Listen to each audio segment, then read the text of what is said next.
네, 안녕하십니까. 오아시스 정진우입니다. 오늘 할 내용은 인텔 원 API와 인텔 타이버 디벨로퍼 클라우드에 대한 내용이고요.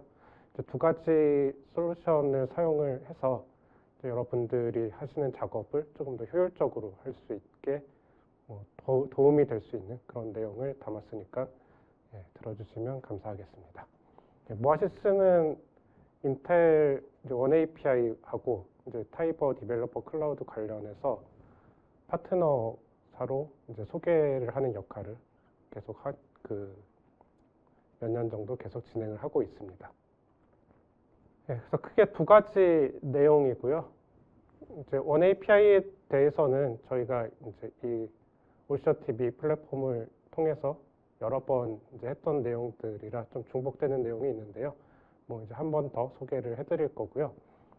그리고 이제 오늘 이제 타이버 디벨로퍼 클라우드에 대해서 이제 좀 주로 소개를 해드리도록 하겠습니다. 그리고 마지막에는 실제 디벨로퍼 클라우드를 사용하는 그 예시를 보여드리는 핸즈온으로 이제 마무리를 하도록 하겠습니다. 그리고 지금 이제 혹시 중간에 궁금하신 점이나 질문 같은 게 있으면 거기 이제 채팅으로 실시간으로 이제 질문을 주시면은 저희 이제 직원이 이제 답변을 이제 달고 있거든요. 그래서 간단한 답변은 이제 실시간으로 답변을 주실 거고, 아니면 이제 조금 조사가 필요한 내용 같은 경우에는 이 웨비나가 끝나고 나서 추후에 이메일이나 그런 형태로 다시 자세한 답변은 드리도록 하겠습니다. 먼저 이제 원 API에 대해서 소개를 해드리면, 원 API는 이제 다양한 아키텍처 플랫폼을 이제 통합해서 쓸 수 있는 솔루션이라고 보시면 되고요.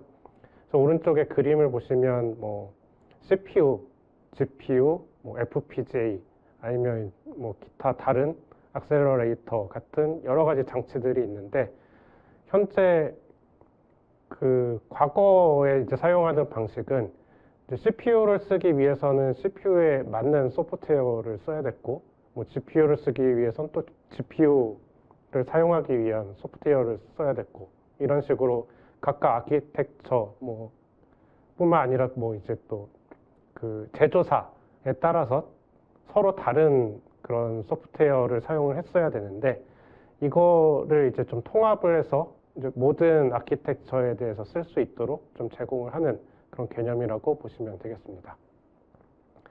그래서 기본적으로는 이제 데이터 패럴렐 C++라는 랭귀지를 제공을 하고 있고요.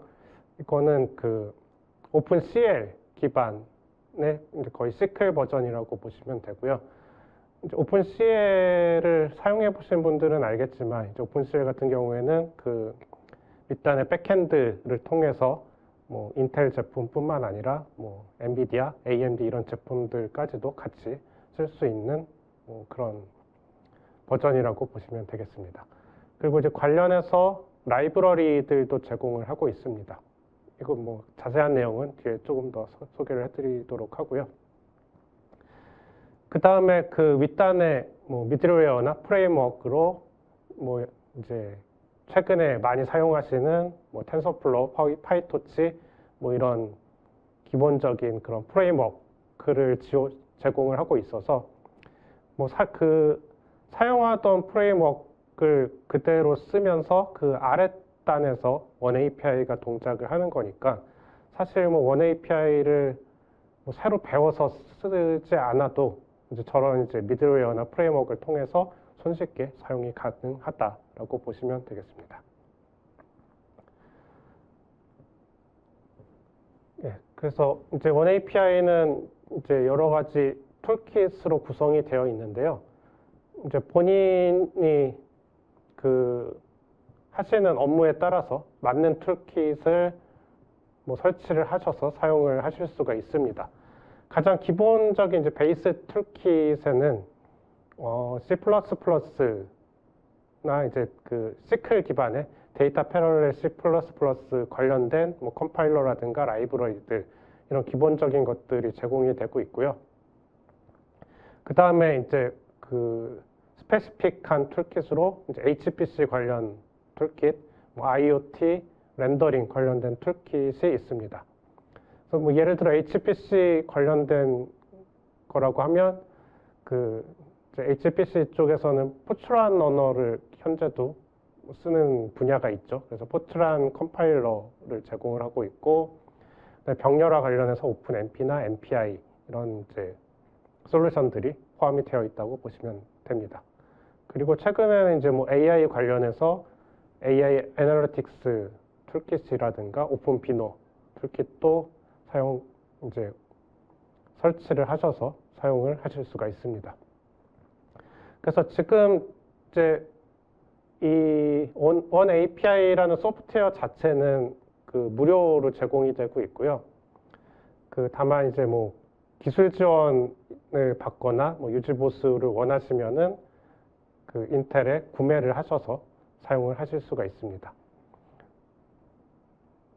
그리고 이제 이제 두 번째 챕터에 소개해드릴 그 타이버 디벨로퍼 클라우드를 이제 사용을 하시면은 내가 뭐 이런 것들을 하나하나 다 설치할 필요 없이 그 클라우드에 다 포함이 되어 있기 때문에 바로 쓸 수 있다라고 보시면 되겠습니다.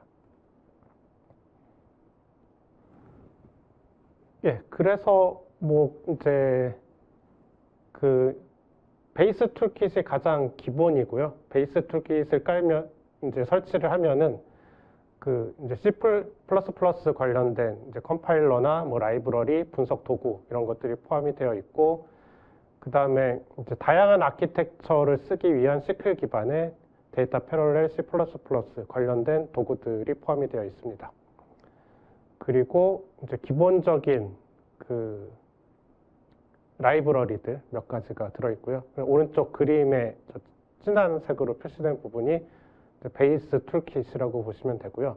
거기에 이제 내가 원하는 그 개별적인 툴킷을 설치를 하셔서 쓰시면 되는데, 뭐 예를 들어 이제 HPC 관련된 툴킷을 설치를 했다라고 하면은 이제 좀 다른 색깔로 표시된 저런 기능들도 쓸 수 있게 된다라고 보시면 되겠습니다.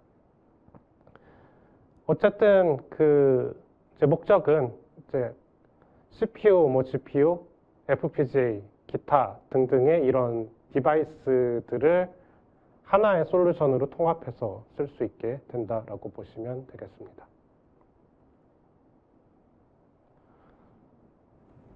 예, 그 이제 데이터 패러렐 C++ 관련해서는 저희가 그 과거에 이제 뭐 집중적으로 여기에 대해서 이제 다룬 웨비나가 있거든요.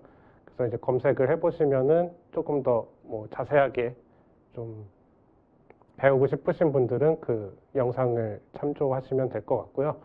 오늘은 뭐 간단하게 소개만 좀 드리면은 그 이제 오픈CL이라는 그 랭귀지가 있잖아요. 이기종 간의 그런 어떤 컴파일 그 동일한 소스 코드를 이기종 간에 사용할 수 있도록 이제 만든 오픈CL이라는 게 있고요.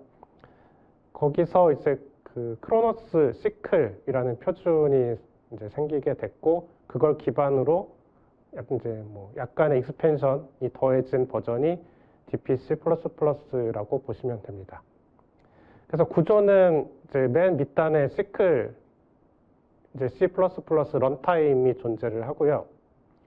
그 이제 런타임이 어떤 백엔드를 통해서 실행이 되느냐에 따라서 뭐 CPU, GPU, 뭐 인텔 외에 다른 제조사의 CPU, GPU도 이제 다 쓸 수 있다라고 보시면 되겠습니다.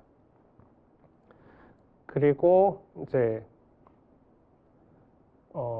그 컴파일러가 이제 이런 그 호환성을 떼기 위해서 이제 그 좀 구조가 바뀌었어요. 예전 몇 년 전에 이제 인텔 컴파일러는 그 백엔드와 프론트엔드가 구분이 되어 있는 그런 형태가 아니었는데, 현재 이제 그 데이터 패러렐 C++를 컴파일하기 위한 컴파일러는 이제 클랜과 LLVM으로 이제 나눠져서 이제 각각 이제 호환성을 띠는 그런 컴파일러로 변경이 됐다. 라고 보시면 되고요. 그래서 결론적으로는 내가 이제 그 시클 기반의 C++ 소스 코드를 작성을 하면 이제 그게 뭐 CPU든 GPU든 가리지 않고 모든 아키텍처에서 공통적으로 쓸 수 있는 소스 코드로 개발할 수 있다라는 겁니다.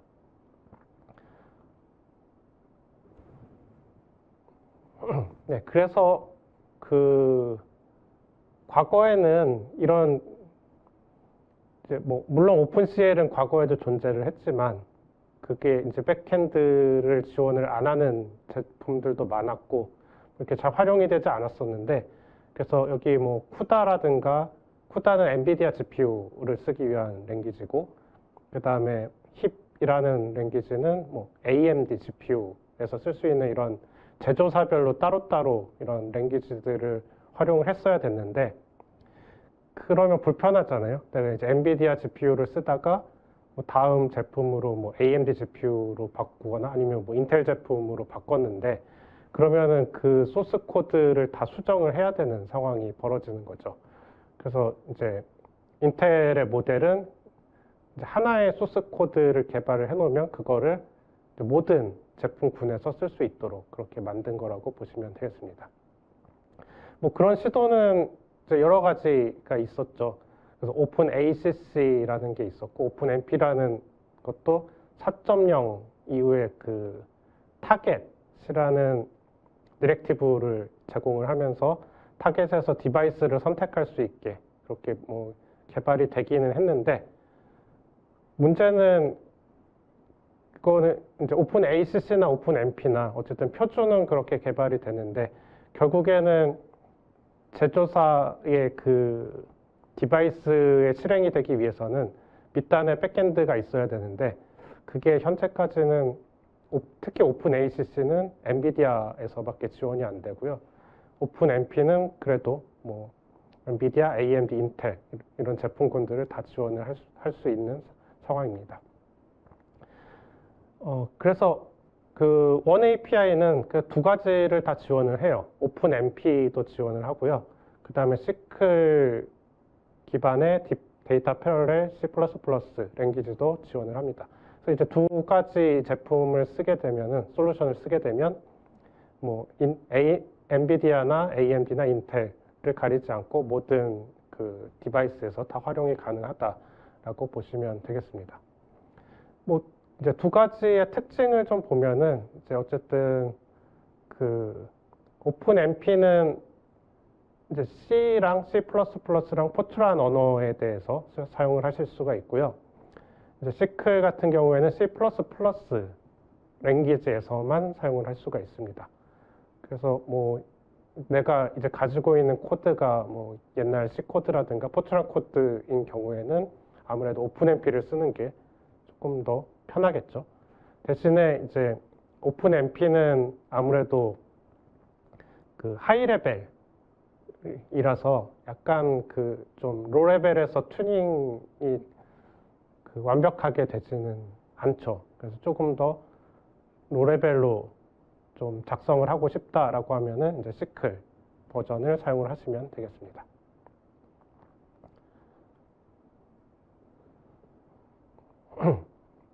예, 그래서 현재 그 이제 그 데이터 패러렐 C++라는 언어로 작성을 하게 되면 그 밑단에서 이제 그 백엔드들을 지원을 합니다. 현재 그 코드플레이라는 그 버전에서 그 백엔드들을 지원을 했었는데 그게 이제 원 API에 포함이 됐거든요.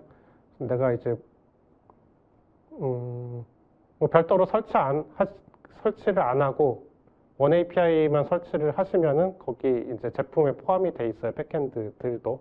그래서 뭐 엔비디아 GPU의 뭐 A100이라든가 AMD의 뭐 저기 나와 있는 저런 버전들에 대한 백엔드들이 다 동작을 합니다.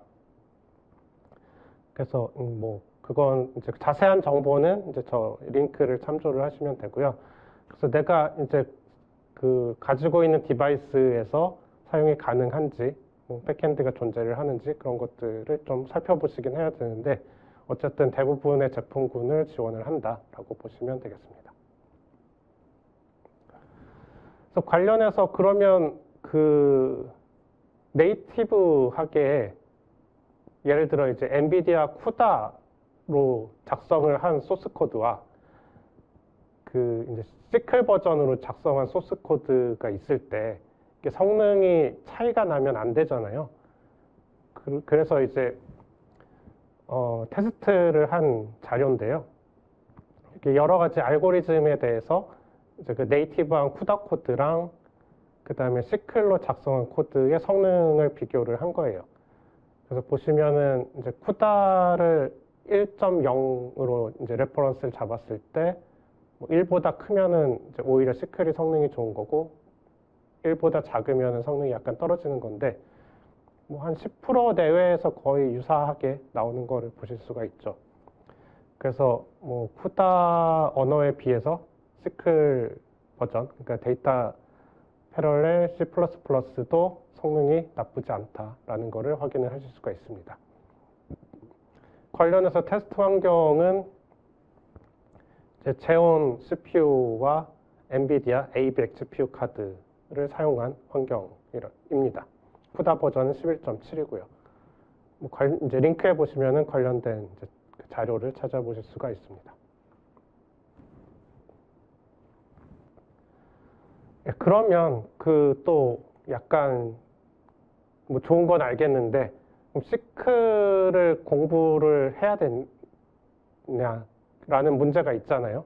뭐 새로운 언어를 배우면 좋지만 그게 또 여러 가지 바쁜 상황에서는 쉽지 않은 일이니까 이제 그 기존에는 어쨌든 엔비디아에서 쿠다를 꽤나 오래전부터 제공을 했었고 그쪽에 이제 유저들이 많다 보니까 현재 쿠다로 작성된 그 소스 코드들이 굉장히 많죠.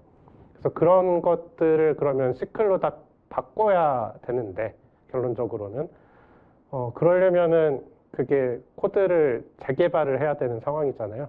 그래서 그거를 좀 도와주기 위해서 마이그레이션 툴을 제공을 하고 있습니다.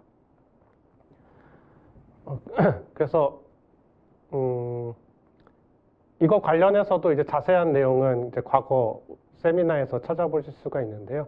뭐 간단하게 설명드리면 기존에 사용하던 그 쿠다 코드를 이제 그 마이그레이션 툴로 돌리면은 그게 자동으로 이제 API라든가 뭐 그 문법들이 시클 버전으로 변환이 돼요, 자동으로. 그래서 이제 시클 소스 코드가 생성이 됩니다. 그래서 그 생성된 시클 소스 코드를 on API에서 컴파일해서 이제 바로 사용할 수가 있게 되는데요. 이게 완벽하지는 않아요. 그 이제 점점 성능이 좋아지기는 하는데 현재까지 이제 뭐 문서상으로는 90에서 95%까지는 자동으로 전환이 된다라고 보시면 되고요. 근데 몇 가지 안 되는 부분들은 뭐 그건 어쩔 수 없이 개발자가 좀 수정을 해줘야 되는 부분이 있기는 합니다. 예, 그래서 원 API에서 이제 좀 코드를 만드는 방법은 이제 여기 이제 이런 이 다이어그램과 같이 수행을 하실 수가 있는데 일단 그 기존에 쓰던 쿠다 코드가 있는 경우에는 방금 말씀드린 그 마이그레이션 툴, 뭐 컴패터빌리티 툴이라고 하는데 그거를 사용을 해서 코드를 변환하실 수가 있고요. 코드를 변환하게 되면은 그건 이제 엔비디아 장치뿐만 아니라 여러 가지 장치에서 동시에 쓸 수 있는 소스 코드가 되는 거죠. 그렇게 이제 만드실 수가 있고, 아니면 뭐 새로운 코드를 작성을 해야 된다라고 하면은 뭐 시클 문법에 따라서 작성을 하실 수가 있습니다. 아니면 이제 기존에 그냥 그 시리얼 버전의 C++ 코드나 뭐 포트란 코드, C 코드 뭐 이런 코드들을 가지고 있으면 그 병렬화를 하시면 되는 거죠. 병렬화를 하기 위해서 시클 문법을 추가를 하거나 아니면 이제 오픈MP 같은 것들을 활용을 하실 수가 있습니다. 그리고 이제 그런 작업들을 도와주기 위해서 뭐 이제 인텔 어드바이저라든가 그 Vtun과 같은 아날라이저들이 존재를 해요. 그래서 그러면 이제 핫스팟이 어디고 병렬화는 이제 어떤 부분에서 해야 되고 이런 가이드를 제공을 해줍니다. 그래서 이제 그렇게 분석을 해서 코드를 최적화하고 병렬화해 나가시면 될 것 같습니다. 그래서 그 VTune은 이제 그런 도구고요. 프로파일러예요. 그래서 이제 내가 소스 코드를 작성을 해서 VTune으로 분석을 시키면 그 오른쪽 화면처럼 그 소스 코드 레벨에서 분석을 해줍니다. 그래서 이제 시간을 가장 많이 소비하는 그 부분을 확인을 해주고요. 핫스팟을 찾아주는 거죠. 그리고 이제 CPU, GPU나 뭐 FPGA에서 그 튜닝할 수 있는 그런 이제 최적화 그런 관련된 정보를 주게 되고요. 그 오픈MP도 관련해서도 분석을 해줍니다. 그리고 뭐 광범위하게 당연히 필요한 내용이겠지만 뭐 스레드의 관리라든가 메모리 부분, 그다음 캐시를 어떻게 활용되는지 그런 자세한 정보들을 확인할 수가 있으니까 뭐 이런 도구를 활용해서 내 코드를 조금 더 좋은 코드로 최적화하실 수가 있겠습니다. 그래서 지원되는 언어는 시클, C, C++, 포트란, 파이썬, 고, 자바 뭐 이런 등등의 여러 가지 다양한 언어에 대해서 다 지원을 하고 있습니다. 그리고 어드바이저라는 게 있는데요. 어드바이저는 이제 그 분석보다는 뭐 말 그대로 도움을 주기 위한 도구예요. 그래서 그 어떤 부분에서 오프로딩, 그러니까 병렬화를 하면 성능이 이 정도 빨라질 거다, 뭐 이렇게 추정을 해주고요. 그다음에 루프라인 분석이라고 해서 이제 이 코드가 어떤 부분에서 과부하가 걸리는지 뭐 그런 거를 분석하는 모델인데 그게 이제 계산 스루풋이 많은 코드인지 아니면 메모리 스루풋이 많은 코드인지 뭐 그런 것들을 이렇게 수치로 이렇게 분석을 해주는 알고리즘입니다. 그래서 그런 것도 제공을 하고 그 다음에 그 최근 아키텍처들은 다 벡터 처리를 하죠. 스칼라 하나하나 뭐 예를 들어 더하기를 할 때 뭐 그 숫자 하나씩 연산을 하는 게 아니라 벡터로 묶어서 여러 개의 숫자를 한꺼번에 처리를 하잖아요. 이제 그거 관련돼서도 그 벡터 처리가 잘 될 수 있도록 하는 어드바이저 기능도 포함이 되어 있고요. 그다음에 스레드를 활용한 병렬화 관련된 분석 뭐 이런 것들을 다 제공을 하고 있습니다. 예, 다음으로는 그 라이브러리예요. 원 API가 이제 좋은 점 중에 하나가 다양한 라이브러리를 포함하고 있다는 겁니다. 그래서 뭐 여러 가지 라이브러리들이 있는데 그 요즘 뭐 많이 쓰시는 그 뉴럴 네트워크 관련된 라이브러리도 제공을 하고 있습니다. 그래서 그걸 이제 이름을 원 DNN이라고 부르는데 원 API에 포함된 이제 라이브러리들은 이제 앞에 원이라는 단어가 붙어 있어요. 원 DNN을 이제 내가 쓰기 위해서는 내가 뭐 따로 그 API를 호출하고 뭐 그럴 필요가 없이 기존에 뭐 예를 들면 파이토치를 내가 쓰고 있었다라고 하면은 그 파이토치 코드에 저기 이제 그림과 같이 저 색깔 있는 부분을 추가를 해주시면 됩니다. 그러면 이제 인텔 관련 그 이제 원래 그 뭐 GPU에서 돌아가던 거를 뭐 CPU에서 돌린다든가 아니면 뭐 다른 장치에서 인텔 GPU에서 돌린다든가 이런 게 가능해지는 거죠. 그래서 이런 식으로 원 API에 있는 라이브러리를 사용을 하면 그 라이브러리 자체가 멀티 아키텍처를 지원을 해요. 그러니까 이제 그 똑같은 파이토치 코드인데 내가 이제 GPU 기반에서 개발을 했었는데 이거를 이제 뭐 다른 장치에서 쓰고 싶으시면은 그 원 API를 통해서 저렇게 그 라이브러리로 그 라이브러리를 지원을 해주시면 되는 거죠. 예, 그래서 관련해서 뭐 여러 가지 라이브러리들이 있고요. MKL은 이제 그 기존에 뭐 계산과학 하시는 분들은 워낙 많이 쓰시니까 잘 아실 거고요. 그래서 뭐 그 매트릭스 계산이나 벡터 계산 뭐 등등 이런 퓨리에 트랜스폼 뭐 이런 것들이 들어있는 게 MKL이고, 그다음에 딥 뉴럴 네트워크 관련된 라이브러리로 이제 원DNN이 있고, 뭐 그 외에도 뭐 여러 가지 그림에 보이시는 것과 같이 여러 가지 라이브러리들을 제공을 하고 있습니다.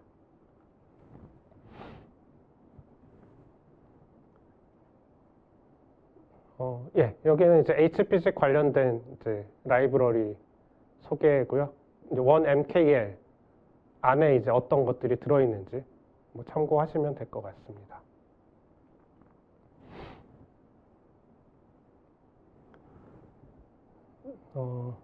예, 그리고 이제 툴킷은 아까 설명을 드렸잖아요. 예를 들어서 이제 뭐 내가 뭐 포트란 코드를 컴파일하고 싶다. 그러면은 HPC 툴킷이 필요한 거죠. 그럼 이제 내가 그 베이스 툴킷은 기본으로 설치가 되어 있어야 되고요. 그 다음에 필요한 그런 툴킷들을 추가로 하나씩 설치를 하실 수가 있습니다. 그리고 이제 그 툴킷도 그 기본 그 구조는 똑같기 때문에 뭐 라이브러리들이 포함이 되어 있고, 그 다음에 밑단에는 여러 가지 백엔드를 제공하기 때문에 CPU, 뭐 GPU, FPGA 같은 다양한 디바이스에서 활용하실 수 있다라고 보시면 되겠습니다. 네, 그래서 원API에 대한 뭐 설명은 이 정도로 하고요. 원API 관련해서는 저희가 여러 번 세미나를 했기 때문에 좀 더 자세한 설명은 과거 자료를 좀 참조하시면 될 것 같아요. 예, 다음은 이제 그 인텔 타이버 디벨로퍼 클라우드에 대해서 소개를 해드리고, 그 다음에 실제 저희가 좀 이것저것 사용을 해본 그런 핸즈온에 대한 예를 좀 들어드리고 마치도록 할게요. 우선 클라우드는 이제 최근에 많이들 사용을 하시죠. 왜냐면은 어쨌든 내가 뭔가 개발을 하거나 어떤 애플리케이션들을 돌리기 위해서는 그 서버나 그 하여튼 하드웨어가 필요하잖아요. 예를 들어 뭐 내가 AI를 개발하거나 뭐 AI 애플리케이션을 돌리려고 하면 그 뭐 서버가 있어야 되고, 그 서버에 또 뭐 GPU 같은 가속기도 있어야 되고 그런 식인 거죠.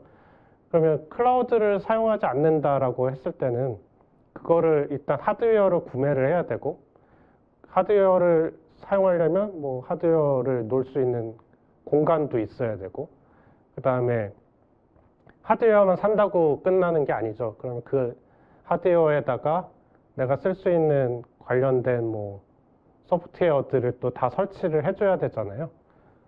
그 다음에 뭐 관리 도구 같은 것들도 설정을 해줘야 되고, 그리고 관리자도 있어야 되겠죠. 그래서 뭐 대기업이나 뭐 그런 좀 큰 조직에서는 뭐 그렇게 그런 하드웨어들을 직접 운영을 많이 하는데, 좀 작은 규모의 뭐 벤처라든가 스타트업 같은 경우에는 그런 거를 처음부터 그렇게 가지고 시작하기가 쉽지 않죠. 그래서 그럴 때 이제 좀 제안을 드리는 게 이제 클라우드를 사용하는 방법입니다. 그래서 클라우드를 쓰면은 어쨌든 하드웨어를 내가 직접 구매할 필요가 없이 그 네트워크로 그 제공되는 하드웨어에 접속을 해서 원격으로 사용을 하실 수가 있는 거죠.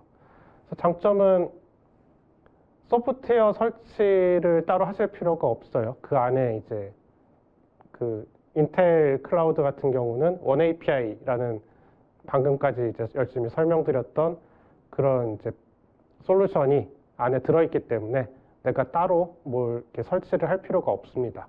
물론 이제 그 외에 추가적인 소프트웨어들은 또 뭐 다운로드 받아서 추가로 설치가 가능하기도 하고요. 그래서 그런 편의성이 있고요. 그 다음에 이제 뭐 보안 관련해서도 내가 서버를 직접 운영을 하면 이게 뭐 해킹을 당할 수도 있고 뭐 자료가 유출될 수도 있고 여러 가지 그런 문제들이 있으니까 또 보안 관련된 솔루션도 설치를 해야 되죠. 근데 클라우드는 이제 그런 것들이 기본적으로 관리가 되고 있기 때문에 내가 그 부분에 대해서 특별히 신경을 쓰지 않아도 된다라는 장점이 있습니다. 그리고 그 소프트웨어를 설치를 하면 이제 물론 이게 잘 동작을 하는 것도 중요한데 이게 또 잘못 설치하거나 버전이 뭐 좀 꼬이거나 아니면 좀 비효율적인 그런 라이브러리 같은 것들이 설치가 되면 최적의 성능이 잘 나오지 않는 경우가 있어요. 그래서 소프트웨어 설치를 할 때는 또 최적화 과정을 거쳐서 이 하드웨어가 낼 수 있는 성능을 최대한 뽑아낼 수 있도록 그렇게 잘 튜닝을 해야 되는데 그것도 상당히 좀 번거롭기도 하고 어려운 작업이죠. 근데 클라우드는 그런 것들이 이미 그 자체적으로 다 되어 있기 때문에 신경을 쓸 필요가 없다라는 겁니다. 그리고 이제 관리도 필요가 없죠. 내가 직접 서버를 운영하게 되면 아무래도 거기에 뭐 관리가 필요하니까 관리자가 있어야 될 텐데 클라우드는 이제 그런 게 필요가 없게 되고요. 뭐 그런 장점이 있으니까 그 좀 처음 뭔가를 시작해 볼 때 좀 유용하게 쓸 수 있지 않을까 생각을 합니다. 예, 그래서 그 이제 예를 들어 내가 이제 AI 관련된 뭔가를 개발하거나 어플리케이션을 돌리고 싶은데 이제 당장 장비가 없다라고 하면은 인텔 클라우드를 썼을 때 여기 이제 보이는 것 같은 이런 다양한 프레임워크나 소프트웨어들을 뭐 설치 없이 바로 사용을 하실 수가 있습니다. 그래서 뭐 파이토치나 뭐 텐서플로우 뭐 이런 기본적인 것들은 당연히 되고요. 그다음에 뭐 관련된 데이터 관련된 뭐 라이브러리라든가 뭐 등등 여러 가지 이런 것들을 그냥 바로바로 쓸 수 있다라고 보시면 되겠습니다. 예, 그 다음에 그러면 이제 클라우드에 접속해서 바로 쓸 수 있는 건 알겠는데 그럼 이제 성능이 어쨌든 잘 나와야 되잖아요. 그래서 이제 어떤 하드웨어를 제공을 하는지에 대해서 좀 소개를 해드리도록 할게요. 아무래도 인텔 클라우드니까 이제 인텔 제품군들로 구성이 되어 있습니다. 가장 기본적인 이제 CPU가 있고요. 제온이라는 그 이름의 CPU가 있죠. 그 약간 PC용 CPU보다는 좀 더 성능이 좋은 서버 버전의 CPU고요. 그래서 뭐 가장 기본적인 프로세서죠. 그래서 뭐 소규모 AI 학습이나 뭐 파라미터 튜닝 이런 작업들을 주로 할 수가 있고 아니면은 뭐 좀 미디엄 스루풋 정도의 AI 추론 뭐 이런 것들을 실행할 수 있고 뭐 하여튼 좀 GPU나 그 가우디라는 악셀러레이터에 비해서 뭐 코어 수는 적으니까 뭔가 좀 복잡한 작업인데 연산량은 크지 않은 뭐 그런 것들을 주로 CPU에서 작업을 하죠. 그래서 이제 뭐 이 제온 CPU를 활용을 하실 수가 있고요. 그 다음에 최근에 이제 뭐 GPU를 많이 쓰죠. 특히 AI 학습 같은 경우에는. 그래서 GPU를 제공을 하는데 그 인텔도 GPU 제품이 있어요. 시중에서는 뭐 잘 구하기가 어려운 것 같긴 한데 클라우드를 사용을 하시면은 인텔에서 개발한 최신 GPU도 활용을 하실 수가 있습니다. GPU는 이제 뭐 말 그대로 병렬 컴퓨팅을 하기에 최적화되어 있고 그다음에 AI 학습이나 뭐 HPC 시뮬레이션 이런 것들에 활용을 하실 수가 있겠습니다. 그리고 가우디라는 제품이 있는데요. 이거는 뭐 들어보신 분도 있을 거고 뭐 좀 생소하신 분들도 있을 텐데 이제 딥러닝을 위한 전용 액셀러레이터라고 보시면 돼요. 그래서 이제 딥러닝을 할 때 주로 요새 GPU에서 많이 하는데 GPU가 원래 그 AI용으로 개발된 거는 아니잖아요. 다들 아시다시피 그래픽을 위해서 처음에 개발이 된 거죠. 그래서 이제 렌더링을 하기 위한 이제 프로세서였는데 이제 그 AI 연산이 그 간단한 작업을 이제 수없이 많이 돌려야 되는 형태니까 그게 그래픽을 처리하는 그 방식하고 되게 유사해서 지금 AI GPU를 많이 활용을 하고 있는 상황인데 어쨌든 순수하게 AI를 위해서 개발된 프로세서는 아니라는 거죠. 물론 이제 최근 GPU는 그쪽으로 많이 이렇게 수렴을 하고 있는 것 같기는 하지만 그래도 이제 전용 프로세서는 아니라는 거예요. 그래서 전용 프로세서가 아니면 아무래도 그 좀 그 딥러닝과 관련이 없는 그런 기능들도 존재를 하겠죠. 그래서 이제 그런 것들을 배제하고 이제 순수하게 딥러닝을 위해서만 쓸 수 있도록 개발된 게 가우디 프로세서라고 보시면 돼요. 그래서 인텔이 그 가우디를 처음부터 개발한 건 아니고 원래 가우디라는 제품이 있었는데 인수 합병을 하면서 지금은 이제 인텔 제품이라고 보시면 되고요. 그래서 생성형 AI나 뭐 LLM 모델 이런 것들을 돌리기에 적합하다라고 이렇게 설명이 되어 있습니다. 자, 그 다음에 이제 CPU하고 GPU가 있다고 설명을 드렸는데 그 이제 상세 스펙에 대한 내용입니다. 그래서 제원 CPU는 이제 점점 뭐 성능이 좋아지죠. 새 제품이 나올 때마다. 근데 이제 클라우드에서는 어쨌든 최신 제품을 쓰실 수가 있고요.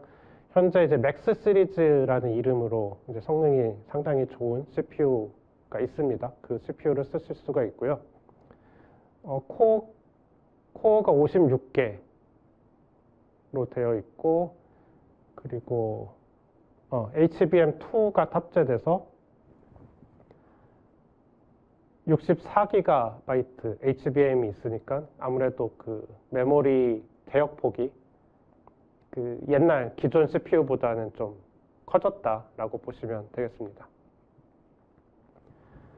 그 AMX는 그 벡터 연산 그 이름이에요. 예전에 그 AVX4 뭐 이제 그거의 그 최근 버전이라고 보시면 되겠습니다. 그래서 그 CPU가 있고요. 그 다음에 GPU는 이제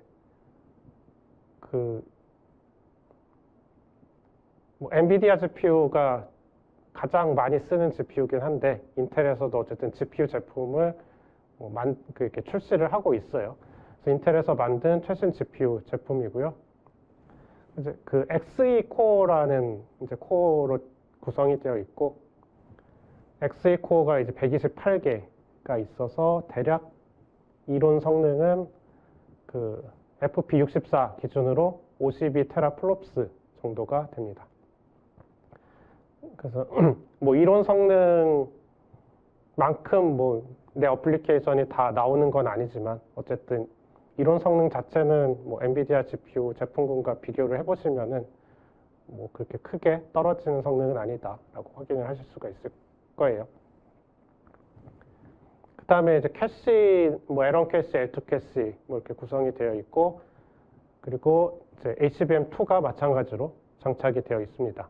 그래서 이거는 128GB HBM 메모리가 구성이 되어 있다라고 보시면 되겠습니다. 그리고 Xe 링크라는 게 있는데요. 이거는 그 엔비디아에 있는 NV 링크 있죠. 그거랑 비슷한 개념이라고 보시면 돼요. 그래서 GPU끼리 데이터 통신을 할 때 다이렉트로 조금 더 그 큰 대역폭으로 통신을 할 수 있게 지원하는 링크 연결 네트워크라고 보시면 되겠습니다. 그리고 마찬가지로 벡터 관련해서 XMX라는 그 벡터 형식을 지원을 합니다. 예, 그리고 마지막으로 이제 가우디 2에 대한 이제 설명인데요. 그 이제 텐서 프로세서라고 해요. 보통 이제 딥러닝을 이제 전용으로 돌리는 프로세서를 텐서 프로세서가 코어가 이제 24개가 있는데 그 FP16 기준으로 그러니까 이게 프리시전을 낮게 많이 돌리잖아요. 최근에 그 기존의 계산과학에서는 뭐 64나 32 뭐 이런 프리시전을 사용을 했는데 그걸 이제 그렇게까지 정밀하게 계산할 필요가 없이 무조건 많이 계산하는 게 학습에 더 유리하니까 그 중간 과정에서는 이제 FP16 하프 프리시전으로 많이 계산을 하는데 이제 그런 성능에 조금 더 최적화됐다라고 보시면 되겠습니다. 그래서 FP16 기준으로 400테라플롭스 정도의 성능을 가지고 있고, 그다음에 뭐 캐시 메모리와 HBM 이런 메모리가 들어 있습니다. 그리고 그러면 얘를 어떻게 써야 되냐라는 이제 고민이 생기잖아요. 그거는 이제 편하게 쓸 수 있도록 기존에 뭐 CPU나 GPU에서 돌리던 텐서플로우, 뭐 파이토치 이런 프레임워크가 통합이 되었어요. 그래서 이제 그 가우디를 위해서 내가 코드를 다시 만들어야 되는 게 아니라 그쪽 뒤에 또 설명을 좀 더 드리겠지만 기존에 쓰던 이제 텐서플로우나 파이토치 코드에 그 몇 줄 정도 추가를 해가지고 마이그레이션을 해서 사용을 하실 수가 있습니다. 그래서 이제 기존 코드를 그대로 쓸 수 있다라고 보시면 되겠습니다. 네, 그래서 그거에 대한 설명인데요. 이제 파이토치 코드죠. 이제 간단한 파이토치 코드 뭐 대충 이런 식으로 이제 작성이 되어 있는데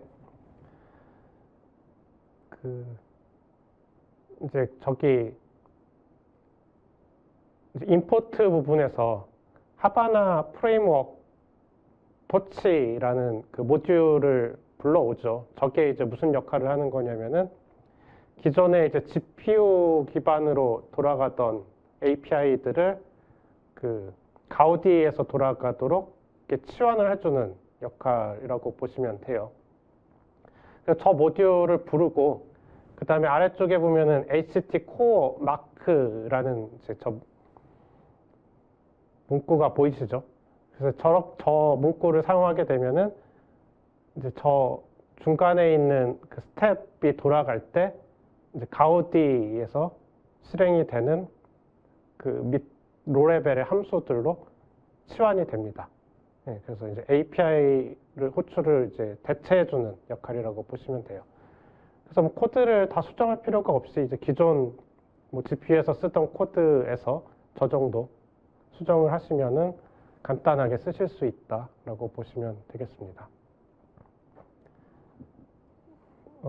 그래서 실제 그 실행을 해보시면은 원래 이제 뭐 엔비디아 GPU에서 돌아가던 코드였다라고 하면은 저기 뭐 쿠다 관련된 그런 펑션들이 호출이 됐을 텐데 저기 이제 마이그레이션 로그를 보시면 그게 이제 HPU 뭐 LS 이런 식으로 바뀌었잖아요. 저렇게 이제 치환이 된 것들도 로그로 확인을 하실 수가 있어요. 예, 그래서 그러면 이제 그 클라우드를 이제 어떻게 써야 되는지를 이제 설명을 드릴 거예요. 그래서 그 크게는 세 가지 카테고리가 있다라고 보시면 됩니다. 스탠다드가 있고 프리미엄이 있고 엔터프라이즈가 있는데 일단 그 스탠다드는 무료 버전이에요. 그래서 이제 내가 이제 본격적으로 쓰기 전에 좀 이제 체험을 해보고 이게 좀 잘 뭐 되는지 확인하는 단계라고 보시면 되고요. 아니면 뭐 이제 간단한 그냥 뭐 그 좀 소규모 연구나 이런 것들은 무료 버전으로도 이제 사용을 하실 수가 있고요. 그다음 이제 좀 그 헤비한 작업을 좀 해야 되겠다라고 하면은 이제 프리미엄이나 엔터프라이즈로 이제 과금을 하고 사용을 하실 수가 있습니다. 그래서 프리미엄 같은 경우는 이제 그 스토리지 용량이나, 그러니까 프리미엄하고 엔터프라이즈 차이는 기본적으로 주는 스토리지 용량이나 뭐 쿼터, 그리고 그 쓸 수 있는 디바이스 종류 하고 그 디바이스의 개수. 그러니까 예를 들어 내가 가우디를 쓰고 싶다라고 했을 때 프리미엄 같은 경우는 그 32개 노드까지만 쓸 수 있고요.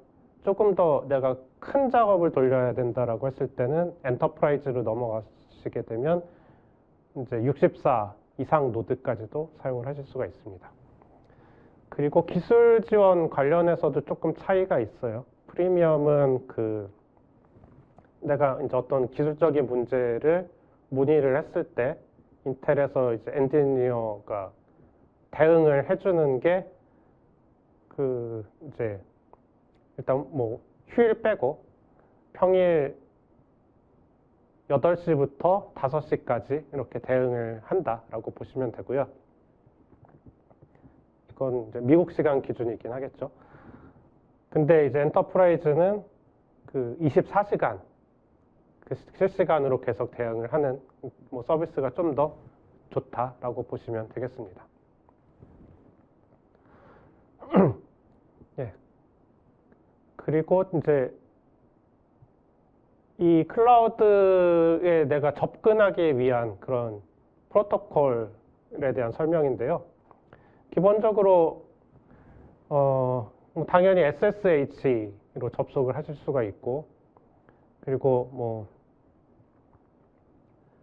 이제 그 도커 같은 컨테이너 기반으로도 사용을 하실 수가 있고, 그다음에 요새 뭐 주피터 노트북 같은 형태로 간단하게 또 접속을 하실 수가 있고, 아니면 뭐 서브 파티 그 API로 이제 이렇게 땡겨와서 쓰는 형태의 그런 API나 UI도 제공을 하고 있습니다. 그래서 이건 내가 뭐 하는 작업의 형태나 뭐 그런 편의성에 따라서 선택적으로 다양한 방법을 선택할 수 있으니까 내 상황에 맞게 선택을 하셔서 사용을 해주시면 되겠습니다. 그리고 이제 기본적으로 이제 가장 큰 장점 중에 하나가 소프트웨어가 다 설치가 되어 있다라는 거였죠. 그래서 보시면은 인텔 원 API 뭐 베이스 툴킷은 당연히 기본적으로 제공이 되고 있고요. 그 외에도 뭐 렌더링 툴킷, HPC 툴킷, 뭐 퀀텀 SDK 등등 여러 가지 이제 원 API 관련된 툴킷들과 라이브러리들이 이미 다 설치가 되어 있습니다.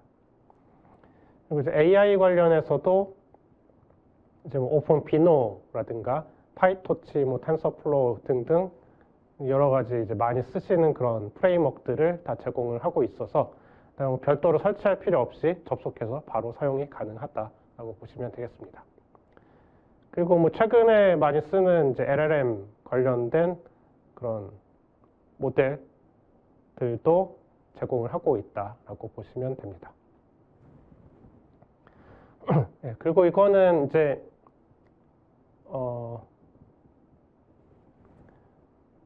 뭐 인텔에서 가져온 자료인데요. 그러면 이게 내 클라우드 뭐 편한 거는 알겠는데 그럼 이게 과연 성능이 진짜 잘 나오는지가 좀 의문이 들 수가 있잖아요. 이게 너무 느리면은 사실 이게 과금을 하고 쓰는 상황에서 좀 신뢰가 안 갈 수도 있으니까 이제 그거 관련된 자료라고 보시면 됩니다. 그래서 이거는 그 이제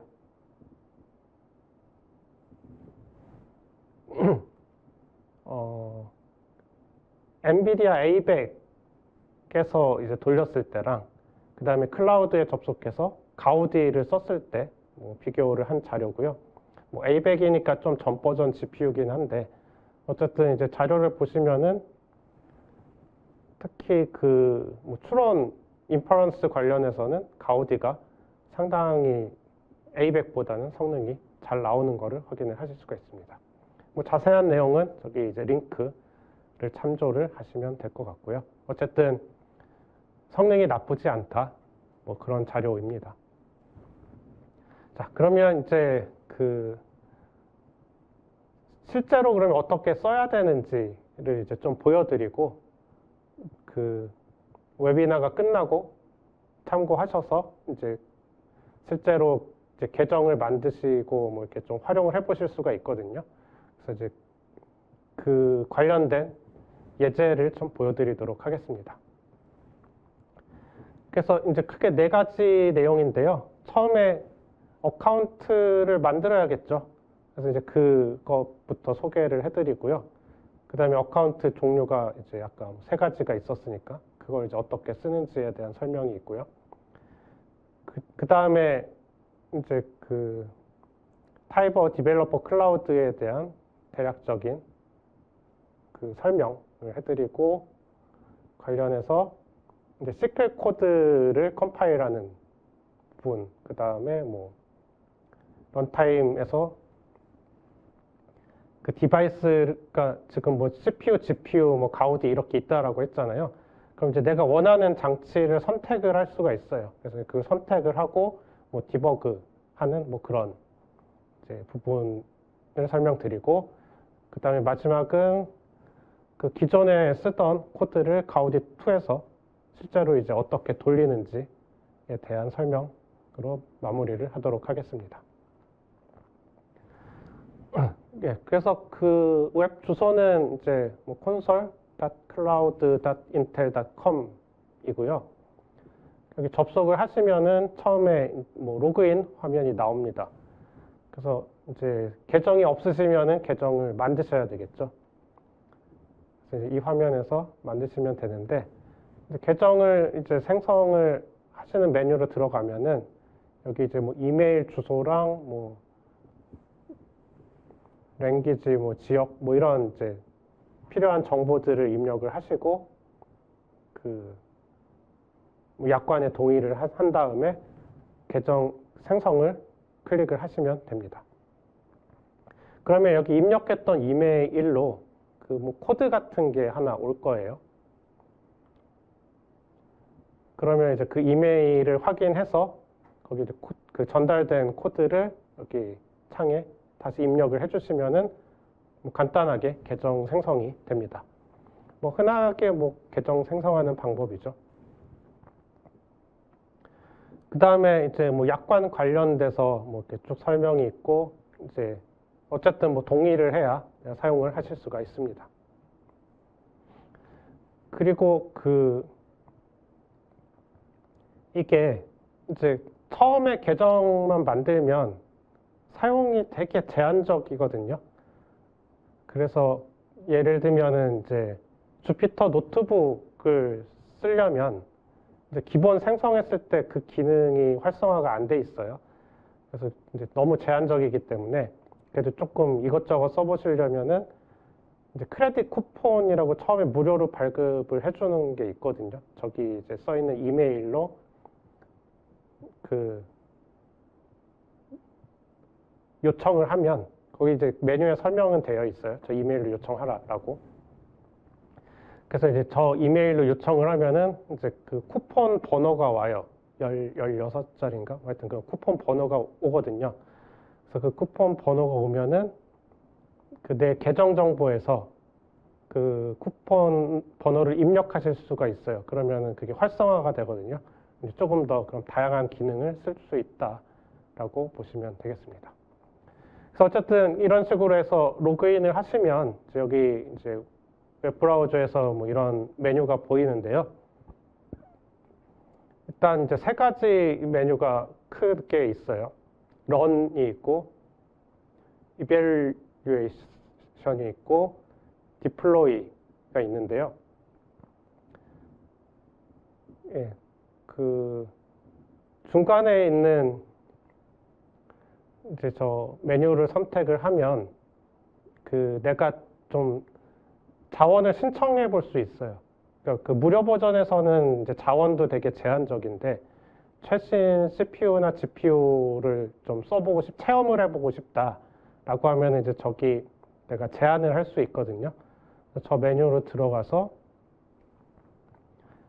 이제 뭐 사용할 수 있는 그런 디바이스들이 보이고 거기서 이제 그게 왜 필요한지 약간 뭐 그런 설문 같은 것들 좀 작성을 하면은 그 뭐 좀 무료로 체험해 볼 수 있도록 해줍니다. 네, 그래서 이거는 이제 필요하신 분들은 뭐 이렇게 신청을 하시면 된다라고 보시면 되고요. 뭐 이거 하지 않으셔도 이제 그 주피터 노트북을 띄워서 뭐 여러 가지 장치를 이제 조금씩 체험을 해보실 수가 있어요.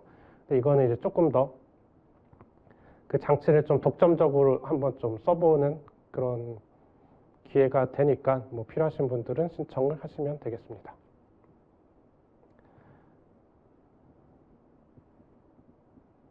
그리고 이제 여기 디플로이 같은 경우는 이제 실제로 이제 내가 그 구매를 해서 좀 사용을 해보실 때 들어가 보시면 되는데요. 그러면 이제 여기 뭐 그 관련돼서 그 요금이라든가 이런 메뉴들이 있어요. 그래서 내가 원하는 이제 뭐 형태로 어떤 하드웨어를 쓸지 결정을 하시고 작성을 하셔서 이제 뭐 구매 후 이렇게 사용을 하실 수가 있습니다.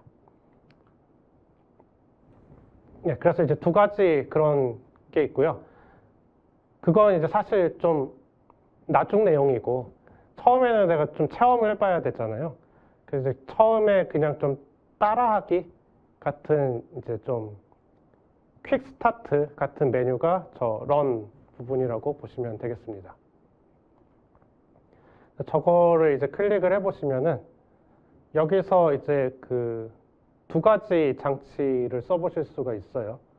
그래서 보면 AI 액셀러레이터라는 게 있고 GPU가 있습니다. 그래서 그 서버에 CPU는 있어야 되죠. 그러니까 CPU는 그냥 디폴트고 그 다음에 추가 장치로 GPU를 써볼 건지 AI 액셀러레이터를 써볼 건지를 이제 선택하는 부분이에요. 그래서 GPU는 인텔의 GPU 제품군이고요. AI 액셀러레이터라고 되어 있는 거는 이제 가우디라고 보시면 되겠습니다. 그래서 아마 그 처음에 좀 앞으로 돌아가면은 여기 그 이제 클라우드 크레딧 쿠폰을 요청하라고 이렇게 되어 있잖아요. 이거를 안 하시면 저게 사용이 좀 제한이 됐던 것 같아요. 그래서 이제 이거는 이제 웬만하면 처음에 필수로 요청을 하시고 쿠폰 등록해서 일단 쓰시는 거를 권장을 해드립니다. 예, 그래서 등록을 하시면 이제 가우디하고 GPU를 써보실 수가 있고요. 일단 GPU를 선택을 하시면 이제 그 이렇게 주피터 노트북으로 접속을 하실 수가 있습니다. 그럼 이제 첫 화면이고요. 그러면 이제 옆에 뭐 이렇게 디렉토리 구조 같은 게 있는데 거기 보면은 이제 다양한 예제들이 들어 있어요. 약간 그러니까 내가 실제로 공부를 하고 좀 이렇게 학습을 하는 그런 과정이다라고 보시면 됩니다. 그러면 그래서 이제 이 화면이 보이고요. 여기서 이제 그 터미널을 하나 띄우게 되면은 그 터미널에서 내가 뭐 이제 해보고 싶은 예제들을 실행하거나 그런 게 가능합니다. 그래서 이제 터미널을 띄우면 이제 화면이 이렇게 보이시고요. 그래서 글자가 작아서 밑에는 확대를 한 텍스트예요. 그래서 처음에 이제 터미널로 접속이 된 상태고요. 처음에 좀 이제 해볼 수 있는 이제 명령어 리눅스 기반이니까 뭐 리눅스 명령어들을 이제 다 쓰시면 되는데 이제 cls라는 명령이 있어요. cls가 뭐냐면은 이제 cl은 그 아까 원API 소개해드릴 때 그 랭귀지라고 했죠. 오픈CL 기반에. 그래서 이제 cl로 이제 내가 소스 코드를 작성했을 때 내가 사용할 수 있는 그 런타임들이 뭐가 있는지를 보여주는 겁니다. 그래서 cls를 하면은 이제 실제로 쳤을 때 저렇게 이제 쭉 뜨게 되는데요. 그 보시면 맨 윗줄에 그 인텔 제온 CPU가 있죠. 인텔 제온 CPU가 보이고 그 다음에 GPU가 쭉 여러 개가 보입니다. 그래서 지금 내가 접속한 그 클라우드의 하드웨어 정보를 이렇게 보여준다라고 보시면 돼요. 그래서 CPU는 하나가 있고요. GPU는 이제 여러 개가 보이는 거를 확인을 하실 수가 있죠. 그래서 그러면 이제 간단하게 이제 사용을 해보시려면 이제 예제를 컴파일러해서 한번 돌려보시면 되는데요. 이제 처음에 여기 들어왔을 때 이제 여기 디렉토리들이 쭉 있고요. 내가 뭐 따로 뭘 다운로드 하지 않아도 예제들이 쭉 들어있어요. 내가 이제 학습할 수 있는 예제들이 쭉 들어있으니까 뭐 그걸 하나하나 예제들을 좀 보면서 학습을 하실 수가 있습니다.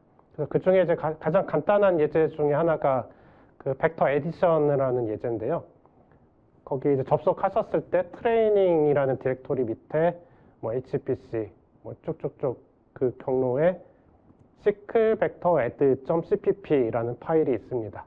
그 파일을 열어보면은 간단하게 이제 소스 코드가 이렇게 작성이 되어 있고요. 뭐 코드에서 간단하게 설명을 드리면 이제 그 USM 모델이라고 Unified Shared Memory 모델이에요. 이게 원래 내가 어떤 이제 GPU 같은 디바이스를 쓸 때 그 메모리가 분리돼 있잖아요. CPU 쪽 메모리와 디바이스 쪽 메모리가 분리가 돼 있으니까 필요한 경우에 이제 둘 사이에 데이터를 전송을 해줘야 되죠. 그러니까 쿠다 프로그램을 해보신 분들은 익숙하실 텐데 뭐 쿠다 멤카피 이런 거를 통해서 호스트하고 디바이스 사이에 데이터를 주고 받잖아요. 근데 이제 그거를 이제 내가 일일이 하지 않고 가상의 메모리 공간이 있다고 그냥 가정을 하는 거죠. 그래서 그 가상의 메모리 공간에서 통합된 그 포인터 주소를 만듭니다. 그러면 그 포인터 주소는 이제 CPU에서도 접근 가능하고 GPU에서도 접근이 가능하게 돼요. 물론 이제 내부에서는 뭐 결론적으로는 뭐 데이터를 전송하겠지만 그냥 내가 프로그래머 입장에서는 그냥 하나의 메모리 공간이다라고 보시면 되겠습니다. 그래서 그걸 그냥 시스템에 맡기는 거죠. 중간에 이제 데이터 복사하고 이런 과정은. 그래서 ABC 어레이를 이제 그렇게 USM 포인터로 만든 부분이고요. 그 다음에 이제 초기 값을 줘야겠죠. 그래서 ABC에다가 뭐 1, 2, 0 이런 식으로 초기 값을 줬고, 그리고 이제 그 C는 A 플러스 B를 계산하는 거죠. 근데 이제 ABC가 다 어레이니까 여러 개를 계산을 하는 거죠. 그래서 일반적인 시리얼 코드에서는 뭐 0부터 n까지 루프를 돌려서 계산을 하는데 병렬 코드에서는 그 루프를 돌리는 게 아니라 그 개수만큼 스레드를 만들죠. 그래서 그 스레드가 동시에 처리되도록 합니다. 그래서 이거는 뭐 쿠다랑 거의 비슷한 구조예요. 그래서 이제 그 문법이고요. 그래서 뭐 이제 q.parallel4가 이제 그 역할을 하는 부분이고, 결과적으로는 C는 A 플러스 B를 동시에 계산하게 됩니다. 그리고 이제 결과를 출력을 하고 메모리 해제하고 프로그램을 끝내게 되는 간단한 코드고요. 그래서 이제 요거를 이제 컴파일을 해야 되겠죠. 실행하기 위해서는. 그래서 이제 그 컴파일하는 방법입니다. 뭐 리눅스에서 컴파일 할 때 이제 컴파일 명령어가 있고, 그 다음에 옵션이 있고, 그 다음에 그 컴파일할 소스 코드 이름 이렇게 적게 되죠. 그리고 이제 뒤에 뭐 실행 파일 이름도 지정할 수가 있고요. 그 구조는 이제 동일합니다. 그래서 이제 이 시클 코드를 컴파일하기 위한 컴파일러의 이름이 ICPX예요. 이건 뭐 인텔에서 정한 이름이니까 기억을 해주시면 되고요. 이게 이제 시클 코드를 컴파일하는 컴파일러라고 보시면 되는데, 이게 그 시클뿐만 아니라 이제 원래 C++ 컴파일러예요. 그래서 C++ 컴파일러인데 시클 문법이 추가된 거잖아요. 그래서 -f 시클이라는 옵션을 줘야지 그 시클 문법이 인식이 됩니다. 그래서 ICPX 그다음에 f 시클 옵션 이렇게 주셔야 된다라고 기억을 하시면 되고, 그다음에 그 -O2는 그 옵티마이즈 레벨이에요. 그래서 이제 과거에 인텔 컴파일러 사용하신 분들은 이제 익숙하실 텐데, 이게 뭐 O0면은 최적화를 하지 않는 거고, 그다음에 1, 2, 3 높아질수록 최적화를 더 적극적으로 하는 레벨이라고 보시면 되고요. 자세한 거는 이제 컴파일러 뭐 레퍼런스를 확인을 하시면 됩니다. 어쨌든 이제 일반적으로 이제 O2나 뭐 O3를 많이 쓰죠. 그래서 O2라고 일단 줬고, 그리고 이제 소스 코드 이름을 써주시면 되고, 그리고 뒤에 이제 뭐 O 옵션은 실행 파일 이름을 적는 부분이 되겠죠. 그래서 저렇게 컴파일을 하면은 뭐 backend.x라는 실행 파일이 생성이 되고, 이제 뭐 거기에 들어있는 예제니까 뭐 특별히 에러 날 일이 없겠죠. 그 오류 없이 이제 작성된 코드들이니까 이게 컴파일이 되고요. 이제 실행을 해보시면은 이제 뭐 C는 A 플러스 B를 계산해서 아까 A가 1이고 B가 2였으니까 더하면 3이죠. 그래서 3이 쭉 출력이 되는 거를 확인을 해보실 수가 있습니다. 그래서 이제 예제들도 들어있고요. 그 다음에 뭐 내가 이제 직접 시클로 코드를 작성해보고 싶다라고 하시면은 이제 직접 작성을 하셔서 이렇게 컴파일을 하고 실행을 시킬 수가 있습니다. 근데 이제 문제는 그러면 이게 이렇게 돌아가는 건 알겠는데 이게 그러면 어떤 디바이스에서 돌아가는지를 모르잖아요. 그래서 이제 그 부분에 대한 내용이 나머지 내용이에요. 일단 컴파일은 똑같아요. 그러니까 이제 이게 컴파일을 내가 CPU에서 돌릴 때 컴파일을 따로 하고 GPU에서 돌릴 때 또 컴파일을 따로 해야 되는 게 아니라 컴파일을 이제 한번 해놓으면은 그 만들어진 바이너리를 가지고 이제 실행을 시키는데 그때 내가 환경 변수를 줄 수가 있습니다. 그래서 그 환경 변수에 따라서 디바이스를 선택할 수가 있어요. 그래서 예를 들어서 이제 CPU에서 실행하고 싶다라고 하면은 저기 이제 중간에 추가된 부분이 있죠. One API device selector equal OpenCL CPU라고 이제 적었죠. 저게 이제 CPU를 선택하는 환경 변수다라고 보시면 돼요.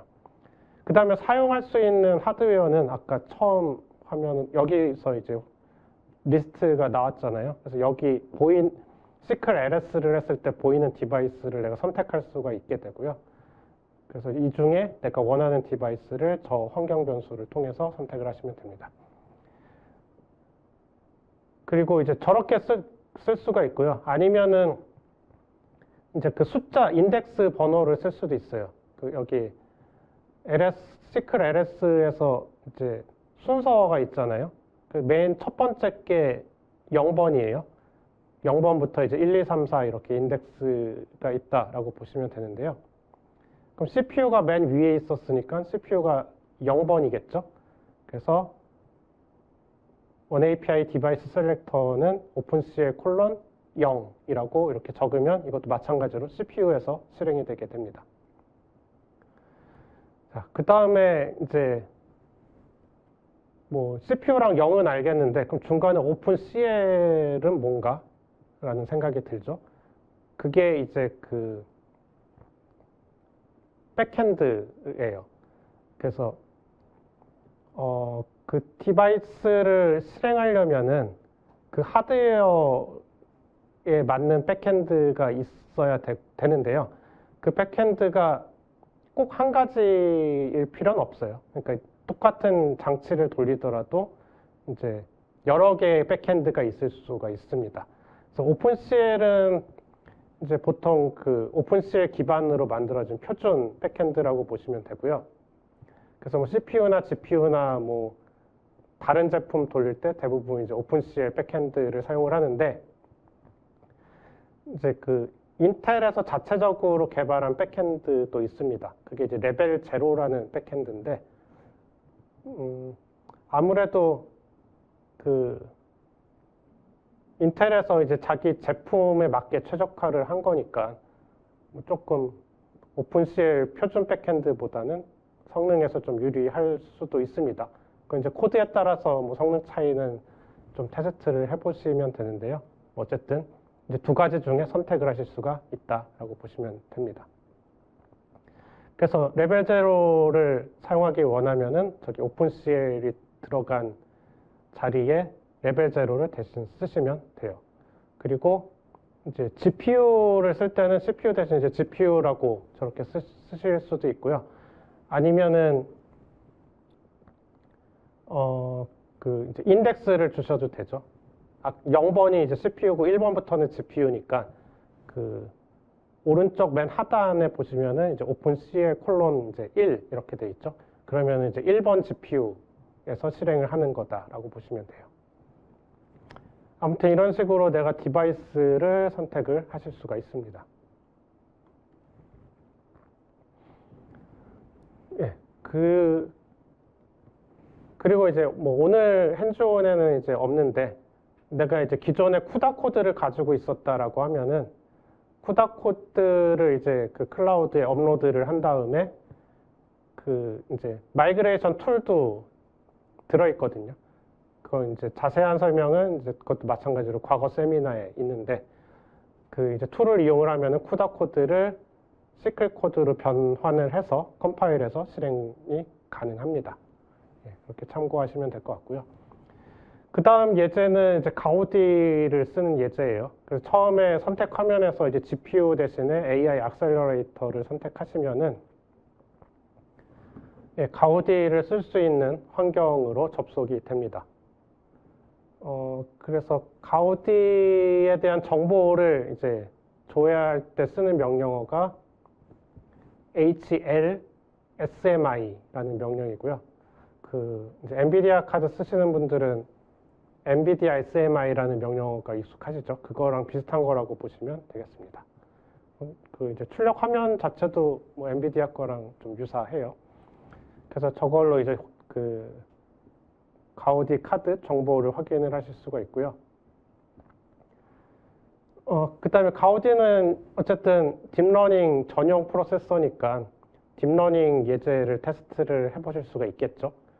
그래서 간단하게 이제 그 깃허브에 있는 그 하바나 AI라는 이제 그 깃허브에 여러 가지 이제 모델들이 있거든요. 그 중에 이제 내가 해볼 이제 레퍼런스를 하나 다운로드 받으시고 이렇게 실행을 해보실 수가 있습니다. 관련해서는 이제 하바나가 이제 원래 가우디를 개발했던 그 랩이에요. 그래서 하바나 랩이라고 부르고요. 거기에 이제 가우디 관련돼서 돌려볼 수 있는 레퍼런스 모델들이 이렇게 쭉 있습니다. 그래서 깃허브를 통해서 이제 마음대로 이제 다운로드 받아서 실행을 해보실 수가 있고요. 여러 가지 모델이 있으니까 하나씩 해보시면 좋을 것 같아요. 그래서 이거를 다운로드 받으시면은 이게 그 예를 들어서 이제 엔리스트라는 예제 아시죠? 손글씨 쓰는 손글씨 판별하는 그 예제를 다운로드 받으면은 이제 파이썬 코드로 되어 있고요. 그 다음에 결과적으로 파이토치로 작성이 되어 있습니다. 근데 이제 어쨌든 이건 하바나 랩에서 이제 개발을 해놓은 거기 때문에 내가 이제 수정하지 않고 바로 가우디에서 돌릴 수가 있는데, 뭐 이제 내가 기존에 GPU에서 쓰던 코드였다라고 하면은 수정을 좀 해주셔야 돼요. 여기 이제 색깔로 표시한 부분이 기존 이제 파이토치에서 추가된 부분인데 가우디에서 돌리기 위해서 추가된 부분이라고 보시면 돼요. 그래서 이제 저 하바나 프레임워크 토치 저런 모듈 두 개 로드 하시고 그 다음에 이제 마크 스텝이라는 거를 추가해 주시면은 간단하게 마이그레이션을 하실 수가 있습니다. 어쨌든 이제 이 GitHub에서 받은 코드들은 이제 저게 다 이미 포함이 되어 있으니까 그냥 바로 실행을 하시면 되겠습니다. 그래서 실제로 이제 파이썬 코드를 실행을 해보면은 이렇게 자동으로 데이터 다운로드해서 뭐 이미지 학습하고 라벨링하고 뭐 이미지 테스트하고 이렇게 쭉 수행이 되는 거를 보실 수가 있습니다. 그래서 이거는 예제니까 돌려보시고 이제 뭐 내가 이제 개발한 뭐 파이토치 코드가 있다라고 하면은 이제 그거를 이제 여기처럼 수정을 하셔서 실제 내 코드를 돌려보실 수도 있어요. 그건 이제 본인이 이제 어떤 코드를 사용하시느냐에 따라서 해보시면 될 것 같습니다. 예, 그 다음에 이거 이제 로그를 확인할 수가 있는데요. 이제 로그 레벨을 환경 변수로 줄 수가 있고, 이제 레벨 2 뭐 이렇게 주면은 이제 관련돼서 이제 로그를 확인할 수가 있는데, 로그를 확인을 하면은 저기 이제 보면 이제 원래 쿠다 뭐 터치 뭐 저런 함수가 하바나 관련된 그 가우디 관련된 함수로 이렇게 바뀐 거를 확인을 해보실 수가 있습니다.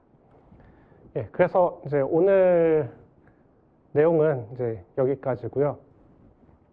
이제 뭐 혹시 질문 사항이나 그런 거는 이제 뭐 채팅에 남겨주시면은 이제 답변을 드리도록 하고, 그다음에 뭐 이제 클라우드를 뭐 무료 버전을 일단 활용을 해보시고, 그다음에 뭐 필요에 따라서 뭐 제안서 작성을 하시든가 아니면 과금을 하셔서 쓰시면 좋을 것 같고, 관련해서 혹시 뭐 제품 서비스나 이런 거에 대해서 문의가 있으시면은 뭐 저희 모아시스 측으로 연락을 주셔도 이제 저희가 대응을 해드리도록 하겠습니다. 예, 그러면 긴 시간 들으시느라 수고하셨고요. 오늘 웨비나는 여기서 마치도록 하겠습니다. 감사합니다.